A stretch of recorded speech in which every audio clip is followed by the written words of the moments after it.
जिले में आज कई कार्यक्रम थे। सबसे पहला कार्यक्रम था बड़ा गांव में गांव चलो अभियान के तहत हमारे बूथ स्तर के कार्यकर्ता, बूथ अध्यक्ष, उनकी कमेटी, वहाँ के अन्य जो हमारे भारतीय जनता पार्टी के कार्यकर्तागण हैं और जो नागरिक हैं गांव के, उनके साथ मिलने का आज कार्यक्रम था। उसके बाद बड़ा गांव में बहुत वर्षों से लोगों की एक मांग थी बस स्टेशन बनने की, बस स्टैंड या बस स्टॉप बनने की। वो मांग भी पूरी हुई तो वहाँ बस को स्टॉप करने का सांकेतिक रूप से बस को झंडी दिखा करके रवाना किया गया। वो भी एक अच्छा कार्य हुआ, वर्षों से प्रतीक्षित कार्य था। उसके बाद परदहा में जो मिल थी, आप सबको मालूम है कि वर्षों पहले, कई दशकों पहले वो बंद पड़ गई थी और तब से आज तक ये प्रयास चल रहा था विविध स्तरों पे। मैं स्वयं भी बहुत प्रयासरत था कि उसमें फिर से औद्योगिक गतिविधियां शुरू हों। मैं स्वयं जब एमएलसी बना तब से मैं 3 साल से लगभग उसके पीछे पड़ा था। अच्छी बात यह है कि अब उसमें एक एमएसएमई क्लस्टर बनाने का उस 85 एकड़ जमीन में सरकार की मंजूरी मिल गई है। उसका शिलान्यास भी माननीय मुख्यमंत्री जी ने कर दिया और अब वह एमएसएमई पार्क बनने की दिशा में आगे बढ़ रहा है।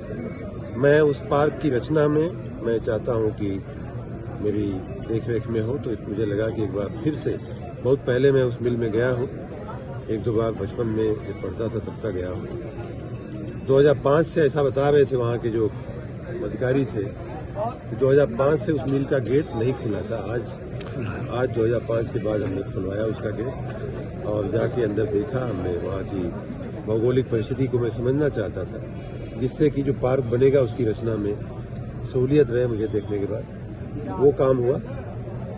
कंधेरी में एक वो जो क्षेत्र है उसमें बिजली की थोड़ी समस्या थी। जो पुलिस लाइन के पीछे का क्षेत्र है वहाँ बिजली का आवागमन थोड़ा गड़बड़ था। वहाँ दिक्कत ये थी कि उसके 2 फीडर उधर से आते थे, एक बीटी से आता था, एक कोटवा से आता था। दोनों बहुत लंबे पड़ जाते थे। उन दोनों फीडरों को अलग सब स्टेशन से जोड़ना आवश्यक था और लोगों की मांग भी थी। कुछ दिन पहले इसी जगह पे भी, जहाँ हम खड़े हैं, वहाँ भी ये मांग आई थी। मैंने कहा था कि जैसे ही जमीन मिलने का हम लोग प्रयास कर रहे हैं लेने का, जैसे ही जमीन मिल जाएगी हम लोग उसका कर देंगे। तो आज वो भी एक शुभ कार्य हुआ है कि 33/11 का एक सब स्टेशन जो लगभग 4 करोड़ रुपए की लागत से बनेगा, उसका शिलान्यास हम करके आए। और यहाँ आकर के सामुदायिक केंद्र में अन्य बिजली की 4 योजनाएं, जो बहुत बड़ी बड़ी योजनाएं हैं, जिसमें घोसी का एक पूरा सब स्टेशन 132 केवी का लोकार्पण हमने किया है, जिसकी कीमत लागत लगभग 33 करोड़ रुपए से ज़्यादा की है। और अन्य भी 2 कार्य हुए हैं जो घोसी में और दोहरी घाट में सब स्टेशनों का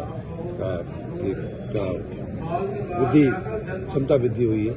इस प्रकार कुल 50 करोड़ रुपए के लगभग बिजली के कार्य संपन्न हुए हैं, बिजली विभाग के कार्य संपन्न हुए। ज़्यादातर का कार्य पूर्ण करके लोकार्पण हुआ है, कुछ का एकाध का शिलान्यास, जैसा मैंने कहा। साथ ही शक्ति वंदन, नारी शक्ति के वंदन का कार्यक्रम था। उनको इकट्ठा करके उनको महिला कल्याण की जो योजनाएं हैं उनके बारे में उनको समझाना। जिन लोगों ने अच्छा काम किया है या जो अच्छा प्रगति कर रही हैं जो महिलाएं या उनके स्व सहायता ग्रुप, उनको प्रोत्साहित करना, उनको सम्मान करना, इनाम देना, ये हमारी आज की योजना का एक महत्वपूर्ण अंग था। हमारे सभी जिला के पदाधिकारी, भाजपा के सभी इकट्ठे हुए थे उनके वंदन के लिए। वो भी एक कार्य हुआ है। कुल मिलाकर के आज का कार्य बहुत ही दूरगामी परिणाम देने वाले हमारे कार्य हुए हैं। उसके लिए मऊ की जनता को, मऊ नगर के वासियों को और हमारे साथ सभी लोग जो जुड़े रहे हैं, उन सबको मैं बधाई और शुभकामनाएं।